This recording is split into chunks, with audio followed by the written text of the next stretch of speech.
Здравейте! След лятната ни пауза предаванията ни се завръщат отново както в Северна България, така и в община Нова Загора.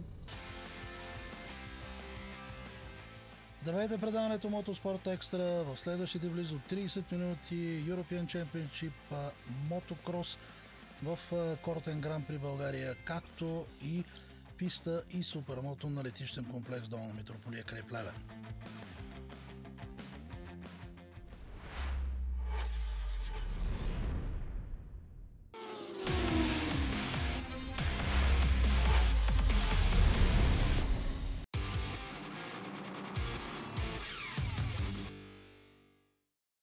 С пълна готовност след малко тук започват балканските и републиканските шампионати на писта и супермото. Виждате част от боксовете, където се подготвят състезателите за участие в BMU European Championship на писта и супермото. След няколко седмици пауза, голямо желание за добро представяне край Плевен. Освен българските ни първенци, конкуренция се очаква и от Гърция, Турция, Румъния и Северна Македония. Това са кадрите от официалното откриване на Гран При България, Роуд Рейсинг и Супермото.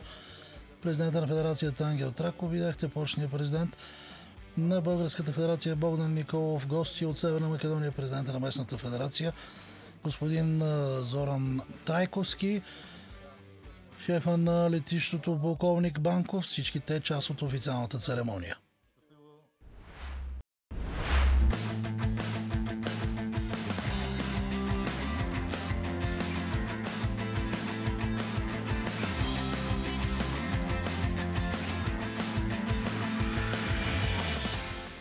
Комбинирания старт SP125, SS5300 и CF Moto. Имахме кръги в CF Moto тази уикенд заради класирането в BMU European Championship. Достатъчно сериозно участие, на моменти може би с предизвестен край, тъй като гръцките пилоти от началото на тази година, също така и през миналата година в клас SS5300 успяват да наложат волята си. Гръцки и турски пилоти, разбира се, нашите отстъпват в този клас в последните 1-2 сезона. В SP125 без конкуренция българите, но пък там трябва да признаем, че рядко се намират и чуждестранни състезатели, които да карат в този клас. Победителя в него с номер 69 Пламен Христов, иначе една сериозна конкуренция в класа SP125. Една повреда, която получи Жулета Апостолова, я извади от състезанието. Финал на този, нека го наречем, троен клас. Награждаването в SP125, Пламен Христов, Боян Петров и Димитър Христов.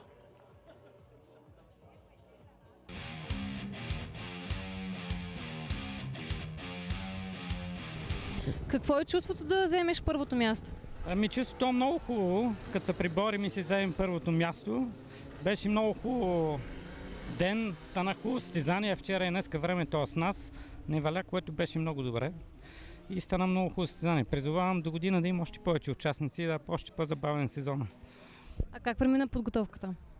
Подготовката премина малко тегаво, защото месеци на отпуски, морета, Балкани и беше трудно да се подготвим, а влезохме бързо в час. Това е награждаването за нашия шампионат в клас SP300. Румен Димитров на първата позиция, Мартин Найденов, Михаил Ламбев на трета позиция в този кръг. Много съм доволен от днешната ми подготовка, от тази позиция, която успях да си завоювам. Много съм доволен, че нямаше никакви инциденти през целия уикенд и се надявам да продължавам все така.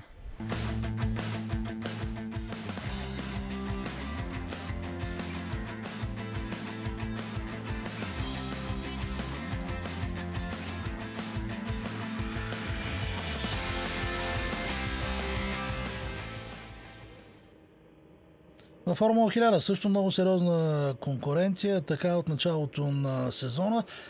Има двама-трима състезатели, които показват стабилност от началото на надпреварата през 2024 година. Тук може би видяхте един много сериозен джъмпстарт. Тръгна много по-рано от колегите си, състезателя на трета позиция. Едно падане в началото на това състезание, след което заради разлято масло и бензин на пистата трябваше да бъде почистена, да има рестарт на клас Формула 1000. Тук малко по-добре тръгна Иван Костадинов от Пламен Бонев.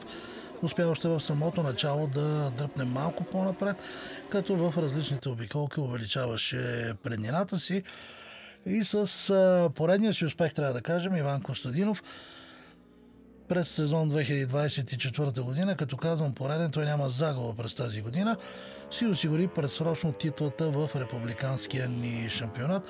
Състезателя с номер 7. Бранимир Банков с номер 12 също направи добро каране в двата състезателни дни, което го изпрати на почетната стълбичка.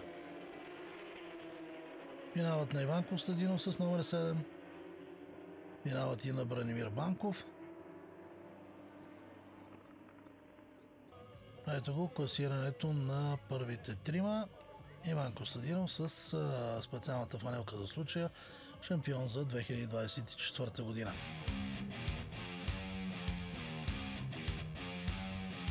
Направих каквото трябваше, нямаше излишни рискове. Общо взето един доста така спокоен уикенд и приятен.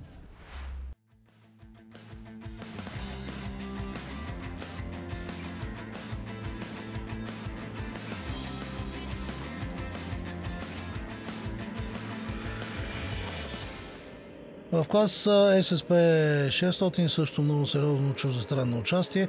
Алекс Папагеорго от Гърция, Денис Брайско от Румъния. Имаше още един гръцки състезател, който се опитваше и в двата дни да се качи на почната стълбичка. Успя да го направи в единия ден. Ние пък залагахме на Аксел Исмаил, който показва много стабилни резултати през този сезон. Аксел също направи добро каране, но далеч пред него. И в двата случая бяха и Папагеорго, и Денис Брайско, въпреки че има различно класиране за няколкото вида подреждания в балканските шампионати, щоковите мотори 600, Суперспорт 600, Формула 600, класиране за нашия шампионат. Аксел Исмаил с номер 43, едно от добрите му изпреварвания на летищен комплекс Долна Митрополия, след което в едно от състезанията в последния момент Аксел допусна да бъде изпреварен. Ето тук това влизане е буквално преди финала и по-добрата позиция, която успя да вземе Алекс Папагеоргио. Това е награждаването за българския шампионат. Аксел Исмаил на първата позиция.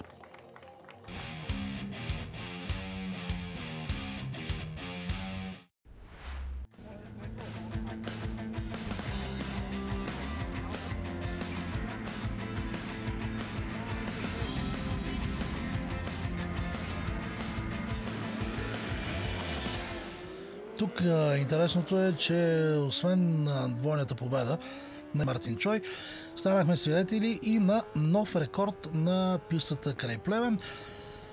Постави го Мартин Чой с едно много добро каране в неделния ден, въпреки че условията може би не са били идеални за тази дисциплина, защото на моменти преваляваше, появяваше се слънце, беше облачно.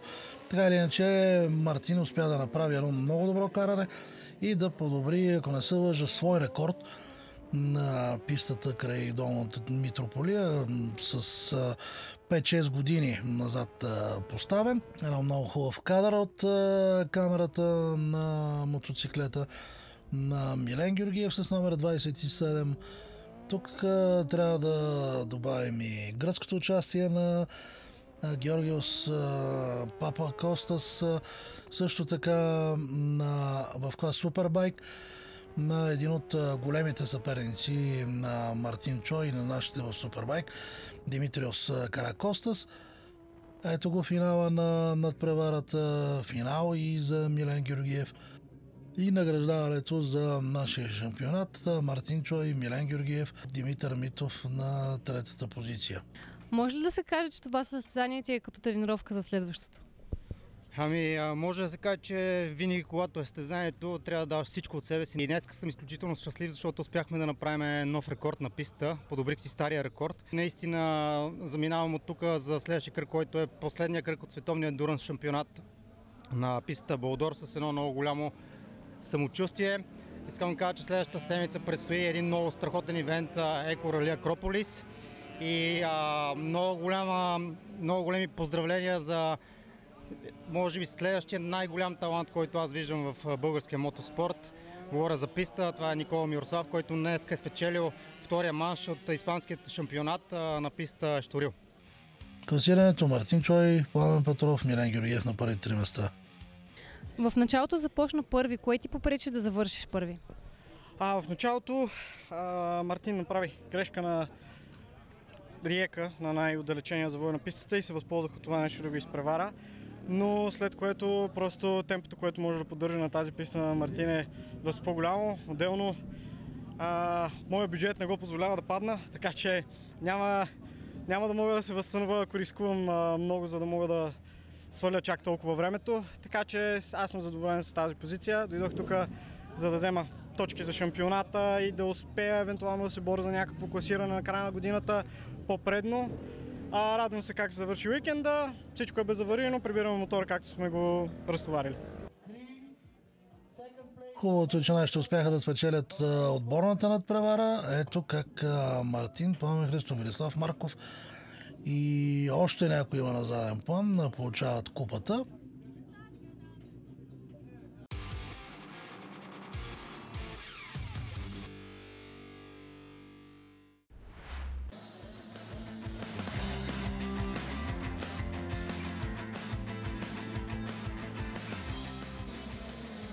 Какво стана в Супермотото? Супермото Джуниор 65 и 85. Стана това, че млади турски и румънски пилоти дойдоха и победиха в Супермото Джуниор. На моменти тези от 65-иците успяха да карат много по-добре от 85-иците, изпреварваха ги по времена.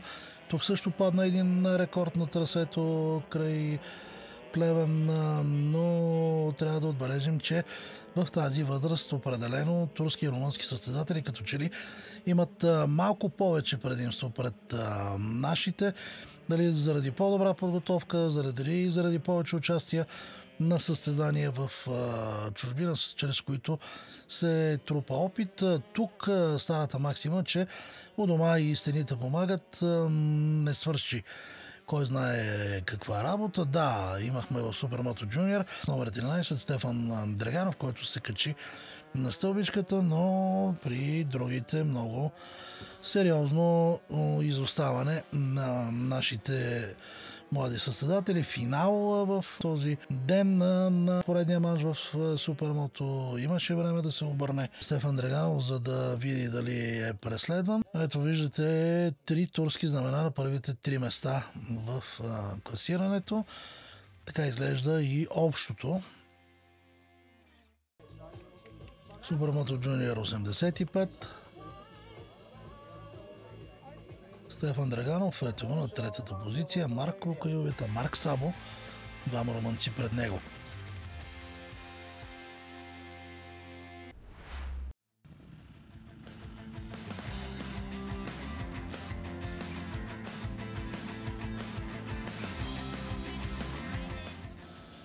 Много сериозна битка имаше в клас Супермото Open и Супермото S3 с номер 15 Живко Иванов. И в двата състезателни дни получи леки проблеми, което му попречи да се справи по най-добрия начин.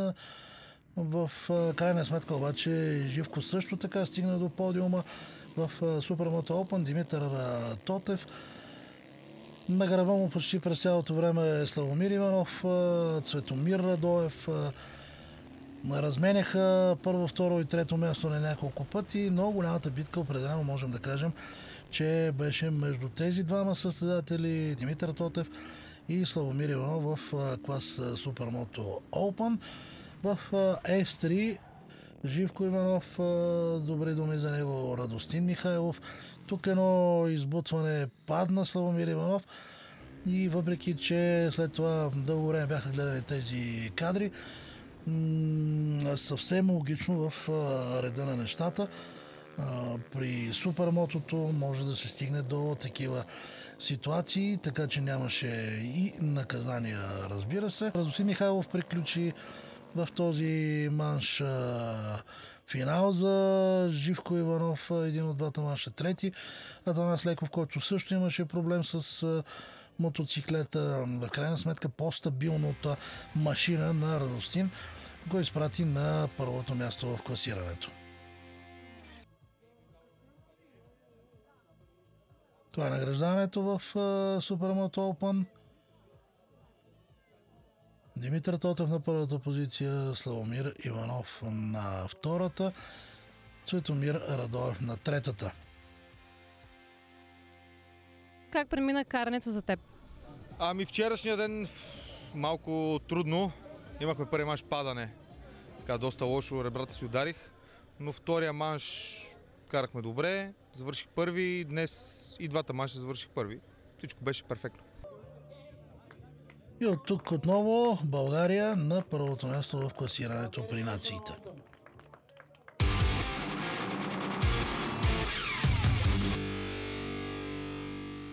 На мотополигон Доксабаир край Кортен този уикенд се провеждат кръгове от БМУ европейски шампионати по мотокрос. Докато гледаме тези кадри от Нова Загора, общината, която помага на Красимир Иванов от Кипър MX Racing Team за организирането на чудесни състезания в последните няколко години. Този старт е първият гранд при България за септември. Ще си поговорим и за мотополигон Кипен в местността Доксабагир. Една много интересна история, започнала преди 5 години с лични средства, които инвестира и продължава да инвестира Красимир Иванов и с помощта на общината в последните 2-3 години. Едно чудесно съоръжение. Този път навърши 5 години. След малко ще видите и специална купа. За поредна година сме тук, всъщност пета поредна година и това, което предполагам, че вие сте видяли, много нови неща, подобрения. Така е, домакините ни са изключително инициативни. Всяка година виждам нещо ново, нещо различно, така че това само може да ме радва и да благодаря на Краси за ентусиазма и така професионализма, който влага в своето хоби. Една много добра симбиоза се получава между частен бизнес и общината. Той започна сам, вие след това започнахте да го подпомагате както можете. Както е казал народа, сам човек нищо не може да направи. А всъщност, когато има така обща цел и обща посока и работим заедно в реализирането на определени инициативи, те стават все по-интересни и по-добри за хората. За мен е огромно удоволствие да мога да помогна. Разбира се, че не е достатъчно, винаги може още и още, но живот и здраве да е. Важното е да има събитието, да има тази енергия, защото днес денят е прекрасен, защото виждаме колко много щастливи хора има тук.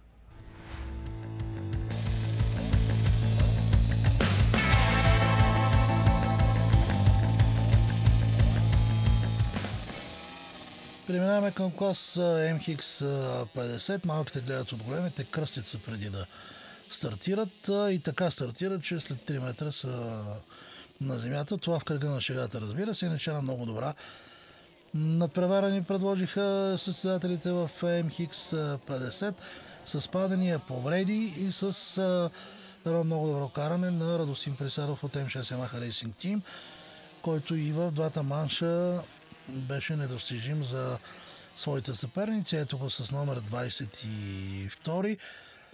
Финал за него, стартира добре и финишира по най-добрия начин. Ето ги тримата най-малки, които получават наградите си за BMU European Motocross Championship. Как изглежда класирането? Георги Георгиев, Никола Андреев, Радостин Присаров след 5 кръга в републиканския шампионат.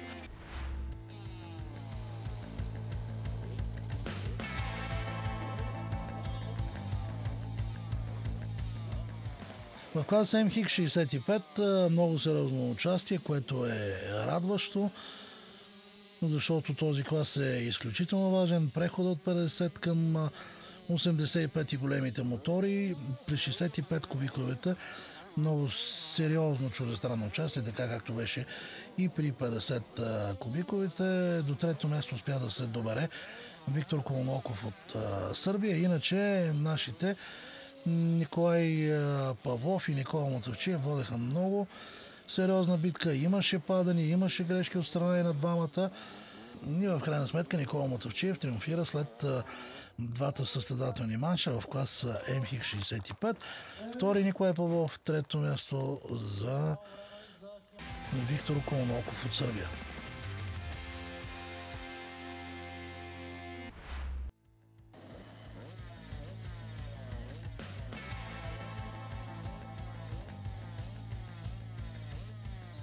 Добре, интересна беше и битката в класа МХ-85. Румънци, българи, сърби, северномакедонци, турци, много сериозно участие и много емоции в разпределението на местата от 2 до 5-6, защото тук имаме един изявен лидер на международна сцена, на балканска сцена. Това е Сами Димитров от Румъния, нашия Георги Гинов, най-добър в републиканския шампионат, но като че ли Сами Димитров има лек преднина пред него. Да се надяваме, че съвсем скоро тя ще бъде коригирана и отново ще имаме поводи за радост в този клас. Ана Колмоков от Сърбия също се качи на подиума. Ето ги и тримата медалисти и трите флага: Румъния, България, Сърбия. Гинов е Фелкур, Ана Колмоков е временното класиране.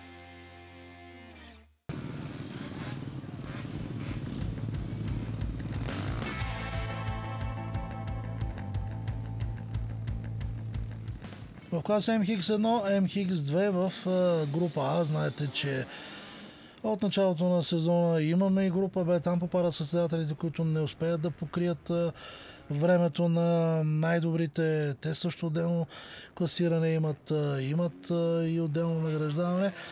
Тук обаче в първия манш имахме инциденти заради прекомерно желание на някои състезатели явно да се докажат. След няколко седмичната пауза Майкъл Иванов, нашия лидер в този клас, имаше своите проблеми от чисто техническо естество. Не можеше да разчита на титулярния си мотоциклет.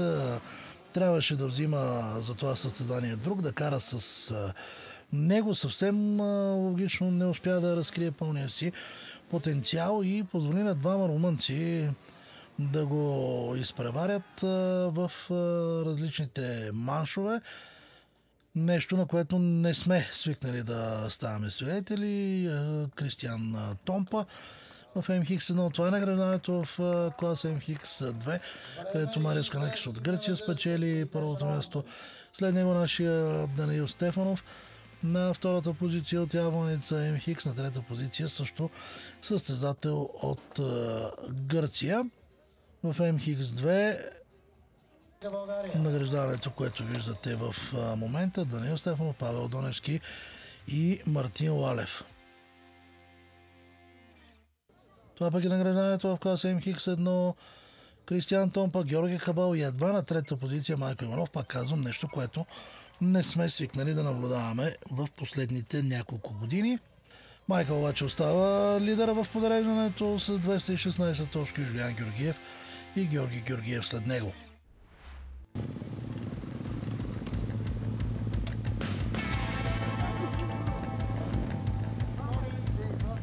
В класа МХ също нямахме особено много поводи за радост, защото за поредна година Християн Илиовски от Северна Македония дойде, видя и победи, и то победи с разлика.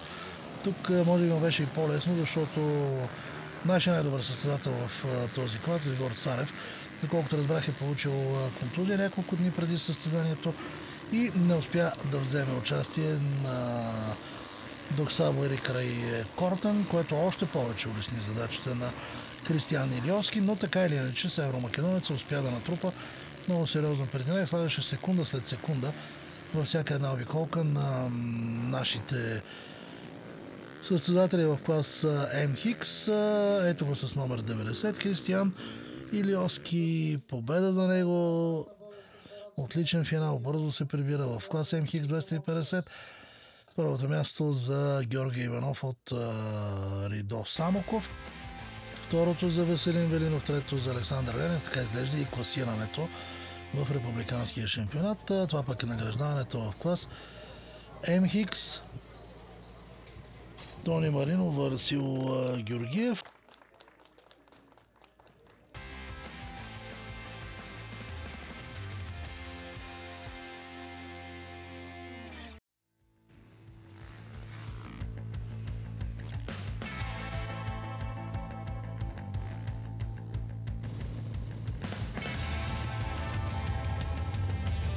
Стигаме до клас МХ сеньор, който беше и последен в програмата. Всъщност първият мач беше в събота, след това втория в неделя. Тук на моменти желанието повече от възможностите или обратното, възможностите повече от желанието в чистия клас МХ сеньор. Тези състезатели между 45 и 55 години водиха битка Янко Зоков от IT Racing Team с номер 71, с номер 5 Христо Димитров от Реал Моторспорт 01, Васил Стоянов от домакините от Кипман МХ Racing Team. И ако на Янко Зоков му беше лесно в съботния старт, не толкова лесно му беше в неделния, когато през голяма част от състезанието Васил Стоянов водеше. Едва към края Зоков успя да го изпревари и да си осигури победата. Ето ги и тримата: Янко Зоков, Христо Димитров и Васил Стоянов на почетната стълбичка.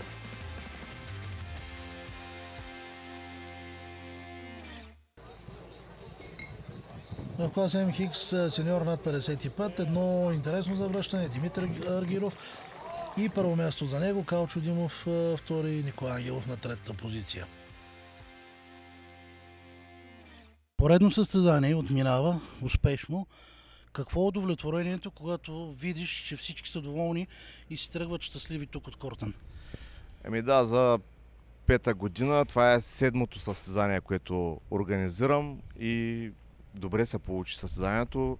Трасето го бяхме подготвили, мисля, че доста добре. И като са доволни състезатели, отбори, труда ни е бил на празно. Когато преди 5 години започна сам, смяташ ли, че ще стигнеш до тук?